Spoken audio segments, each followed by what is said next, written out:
मकर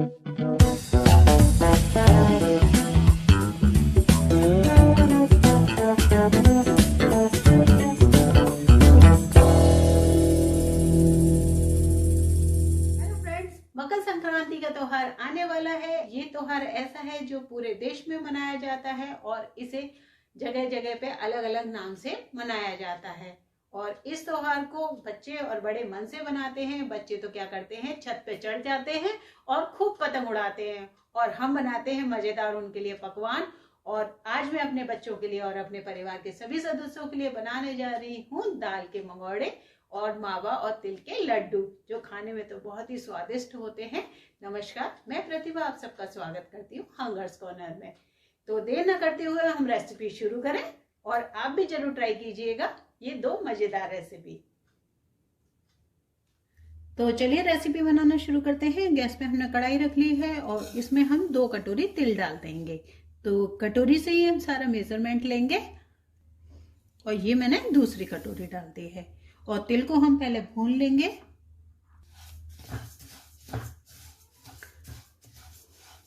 तिल को भूनते समय आप तिल को लगातार चलाते रहिए। अगर आप तिल को लगातार नहीं चलाएंगे तो नीचे से तिल लग जाएंगे और ऊपर के आपके कच्चे रह जाएंगे। जब हमें तिल को इक्वली भूनना होता है ना, तो उसे हमें लगातार चलाते रहना चाहिए। और तिल में आपको पता है फाइबर की मात्रा बहुत अधिक होती है और कैल्शियम की भी मात्रा होती है।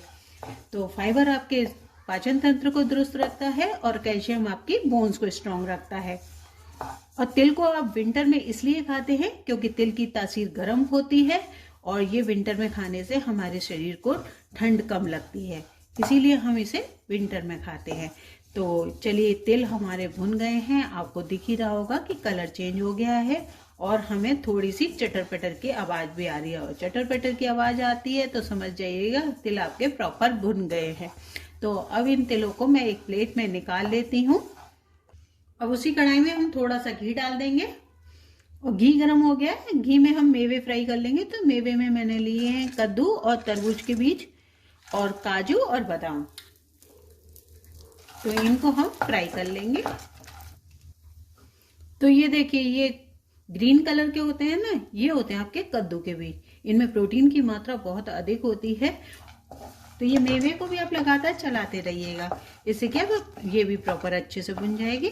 और ये देखिए, अब कलर चेंज हो गया है ड्राई फ्रूट्स का, तो मैं इनको एक तरफ कर देती हूँ। और बीच में हम डाल देंगे आधा कटोरी नारियल। अब हम नारियल को भी अच्छे से भून लेंगे साथ में ही। तो ये देखिए, नारियल भी अच्छे से प्रॉपर भुन गया है। तो इन सबको मैं एक प्लेट में निकाल लेती हूँ। और उसी कढ़ाई में हम 250 ग्राम मावा भून लेते हैं। ये मावा मैंने बाजार का लिया है। आप मावा घर में भी बना सकते हैं, और इस रेसिपी को आप मिल्क पाउडर से भी बना सकते हैं। इससे पहले मैंने तिल की बर्फी मिल्क पाउडर से बनाई थी, जो आपको बहुत पसंद आई थी। उस रेसिपी का लिंक मैं डिस्क्रिप्शन बॉक्स में दे दूंगी। तो तिल की बर्फी भी आप संक्रांत में बना सकते हैं। मावे का कलर चेंज हो गया है, मावा अच्छे से भुन गया है। तो अब हम गैस की फ्लेम को ऑफ कर देते हैं। तिल को मैंने मिक्सी के जार में डाल दिया है। इसे हम पीस लेते हैं। बिल्कुल पल्स मोड पे पीसिएगा।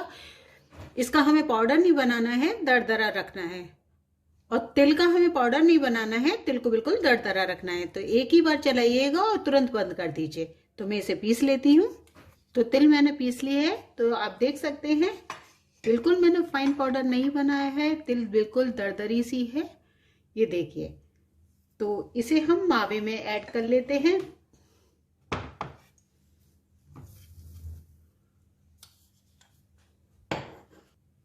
और ड्राई फ्रूट्स को भी ऐड कर देते हैं और मिक्स कर लेते हैं। तो ये अच्छे से जब मिक्स हो जाए, थोड़ा सा ठंडा हो जाए, तब इसमें 1 कटोरी आप बूरा ऐड कर दीजिए और इसको भी अच्छे से मिक्स कर लीजिए। बूरा ठंडा होने के बाद ही मिलाइएगा। तो ये हमने अच्छे से मिक्स कर दिया है। और अब हम क्या करेंगे, थोड़ा थोड़ा सा लेंगे और लड्डू बांध देंगे। आप अपने साइज हिसाब से देख लीजिएगा। अगर आपको बड़े लड्डू बनाने हैं तो बड़े बना लीजिए, और छोटे बनाने हैं तो छोटे बना दीजिएगा। मैं मीडियम साइज के बनाऊंगी, जैसे कि 1 लड्डू अगर कोई खाए तो पूरा खत्म कर ले। और अगर किसी को ज़्यादा खाने की इच्छा है तो वो दूसरा भी ले सकता है। तो ये बस इसी तरीके से आप बॉल बनाइए और ये देखिए हमारा लड्डू तैयार है। तो इसे हम एक प्लेट में लगाते चलेंगे और इसी तरीके से हम सारे लड्डू बनाते चलेंगे। तो ये लड्डू बहुत आसानी से बन जाते हैं और इन लड्डुओं को कोई भी बना सकता है। जैसे किसी को कुकिंग नहीं भी आती है ना, वो भी इन लड्डुओं को ट्राई कर सकता है। तो आप संक्रांत पे इन लड्डू को जरूर बनाइएगा। खाने में तो ये बहुत स्वादिष्ट होते हैं। आपके घर में बच्चे और बड़े सभी बहुत मन से खाएंगे। तो चलिए मैं सारे लड्डू बाइंड कर लेती हूँ। तो ये देखिए हमारे कितने सारे लड्डू बन गए हैं, कितने बढ़िया लड्डू बनके तैयार हुए हैं। अब लड्डुओं को तो हम रखते हैं एक तरफ और हम दूसरी रेसिपी की तैयारी कर लेते हैं। तो दूसरी रेसिपी के लिए हमने चुनी है मूंग की दाल के मंगौड़ी। और मूंग की दाल के मंगौड़ी जो होते हैं बहुत ही स्वादिष्ट लगते हैं। उसके लिए मैंने मूंग की दाल भिगो दी थी। मैंने दाल धोबा ली है। आप छिलके वाली भी ले सकते हैं, पर धोबा दाल जल्दी फूल जाती है, इसलिए मैंने धोबा दाल ली है। और अब हम इसमें से जो पानी है उसको अलग कर देंगे। एक बार साफ पानी से और धोएंगे और फिर दाल को हम पीसेंगे। दाल को पीसते समय आप ध्यान रखिएगा, दाल को दरदरा ही पीसिएगा। और इसमें हम एक चीज ऐसी डालेंगे जिससे दाल के मंगौड़े हमारे ऊपर से क्रिस्पी और अंदर से नरम होंगे। तो इसलिए आप वीडियो को पूरा जरूर देखिएगा। और दाल पीसने से पहले मैं बना लेती हूँ चटनी। और चटनी बनाने के लिए जिन इंग्रेडिएंट्स की जरूरत है तो वो मैं आपको बता देती हूँ। ये मैंने हरा धनिया लिया है और हरे धनिया को हम मिक्सी के जार में डाल देंगे। और ये जो हमने मिर्चें ली है ना, ये मिर्चें हमने उबाल के ली हैं।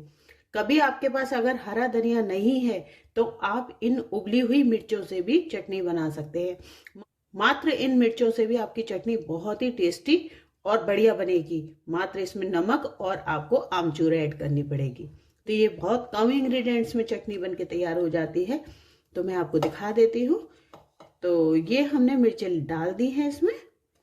और मिर्चें हमने ये मोटी वाली इसलिए ली हैं, ये तीखी कम होती हैं। और ये वाली जो ली है ये तीखी होती है, इसलिए हमने दोनों तरह की मिर्चें ले ली हैं। अब इस चटनी में हम डालेंगे आधा चम्मच काला नमक और 1 चम्मच डाल देंगे आमचूर पाउडर और डाल देंगे थोड़ी सी हींग। हींग ऑप्शनल है, आप नहीं डालना चाहे तो मत डालिएगा। और सफेद नमक डालना चाहें तो आप सफेद नमक भी डाल सकते हैं, पर जब हम काला नमक डालते हैं तो उससे स्वाद बढ़ जाता है। और साथ में हम थोड़ा सा पानी डालेंगे। पानी की मात्रा इसमें कम होती है। तो ये देखिए हमने थोड़ा सा पानी डाल दिया है। अब हम इसे पीस लेते हैं। और अगर आप आमचूर भी नहीं डालना चाहते ना तो नींबू डाल दीजिएगा। चलिए मैं इसे पीस लेती हूँ। तो ये लीजिए चटनी भी हमारी तैयार है। और अब हम इसे एक बाउल में निकाल लेते हैं। तो देखिए चटनी कितनी बढ़िया बनी है, ये देखिए। तो बस इसे पीसते समय थोड़ा सा ध्यान रखिएगा, एक सी को बहुत ज्यादा मत चलाइएगा। थोड़ा सा चलाइए, फिर बंद कर दीजिए, फिर चलाइए, फिर बंद कर दीजिए। तो इससे क्या चटनी बिल्कुल फाइन पिसेगी। तो अब हम चटनी को तो रख देते हैं एक तरफ और दाल पीस लेते हैं। तो ये देखिए दाल हमने पीस ली है। मैं आपको दाल दिखा देती हूँ और कंसिस्टेंसी भी दिखा देती हूँ दाल की। तो दाल हमने पूरी फाइन नहीं पीसी है, थोड़ा सा दरदरा रह गया है। तो इस तरीके से आप करेंगे ना तो आपकी उंगलियों में कुछ दाना आधा आएगा, कुछ पूरा सा आएगा। तो इसी तरीके से आपको दाल तैयार करनी है। और अब हम इसमें डालेंगे मसाले। मसालों में सबसे पहले हम डाल देंगे इसमें नमक और थोड़ी सी हींग डाल देंगे। हींग मैंने पीसते समय भी थोड़ी सी डाल दी थी, इसलिए मैं थोड़ी डाल रही हूँ। और आधा चम्मच हम इसमें लाल मिर्च डालेंगे और 1 चुटकी हम इसमें हल्दी डाल देंगे और हरी मिर्चें डाल देंगे। तो ये हरी मिर्चें हमने मोटी मोटी इसलिए काटी हैं, जैसे बच्चे अगर खाते हैं तो वो उसको निकाल दें, या जो लोग हरी मिर्च नहीं खाते हैं वो भी इसे निकाल सकते हैं। और डाल देंगे इसमें हरा धनिया। हरे धनिया की मात्रा हम थोड़ी ज्यादा डालेंगे। तो अब हम इसे फेंट लेंगे।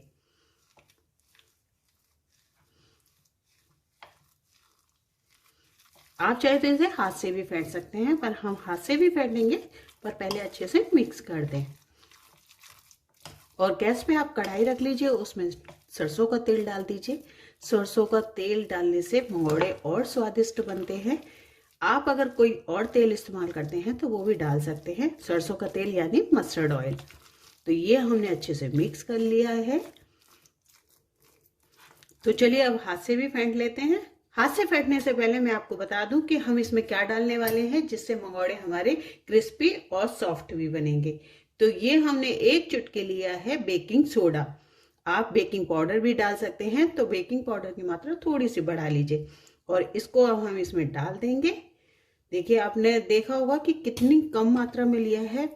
जरा सी भी आपने इसकी मात्रा बढ़ा दी ना तो मंगोड़े अच्छे नहीं बनेंगे। और अब हम इसे हाथ से फेंट के सारे में मिला लेते हैं। तो गैस पे मैंने पहले से ही कढ़ाई रख दी थी और उसमें डाल दिया था तेल। तेल गर्म हो चुका है, तो चलिए मंगोड़े भी छोड़ देते हैं। तो आप हाथ में इस तरीके से लीजिएगा और छोड़ते चलिए। गैस की फ्लेम लो कर लीजिए। बहुत सिंपल तरीका होता है मंगोड़े छोड़ने का, और ये तरीका तो हमारे घर में सभी बचपन से देखते चले आ रहे हैं, तो सभी को आ जाता है। और मंगोड़े बनाने का एक सीक्रेट और मैं बता दूं, जैसे हलवाई क्या करते हैं, जब पकौड़े सेकते हैं तो उनके पकौड़े कभी चिपकते नहीं है, तो वो क्या करते हैं 2 बूंद पानी इस पर छिड़क देते हैं। इससे क्या सारे पकौड़े या मंगोड़े अलग अलग अपने आप हो जाते हैं। तो आप इस ट्रिक को जरूर अपनाइएगा। तो अब चलिए हम सब पलट लेते हैं। ये सभी हमने पलट दी। तो ये देखिए दोनों तरफ से अच्छे से सिक गए हैं और आप देखिए सभी अलग हो गए हैं। बस पानी की छींटे डालते समय ध्यान रखिएगा, ज़्यादा पानी मत डाल दीजिएगा। तो अब मैं इसे एक प्लेट में निकाल लेती हूँ, और प्लेट में पहले से ही आप नैपकिन लगा लीजिए, जिससे कि मंगोड़ों में जो एक्स्ट्रा तेल है वो आपके नैपकिन पे आ जाए।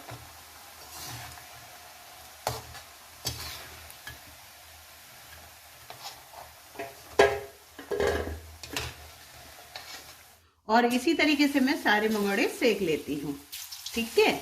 और जब तक मैं मंगोड़े सेक रही हूँ आप मुझे कमेंट्स कर दीजिए कि आपको रेसिपी कैसी लगी। तो ये लीजिए हमारे दाल के मंगोड़े तैयार हैं, और देखिए कितने बढ़िया बने हैं। और आप चटनी के साथ इसका आनंद लीजिएगा। और मैं आपको दिखा देती हूँ कि कितने क्रिस्पी बने हैं।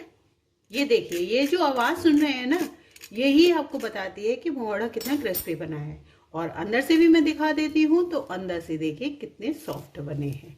तो ये खाने में बहुत ही स्वादिष्ट लगते हैं। और लड्डू भी मैं आपको दिखा देती हूँ, ये भी देखिए कितने सॉफ्ट और कितने बढ़िया बने हैं। तो इन दोनों रेसिपी को आप मकर संक्रांति पे जरूर ट्राई कीजिएगा। साथ में चटनी बनाइए, जिससे मंगोड़ों का स्वाद और बढ़ जाएगा। और अगर आपको मेरे वीडियो पसंद आए तो प्लीज़ लाइक कीजिए, कमेंट्स कीजिए और शेयर कीजिए। Thank you.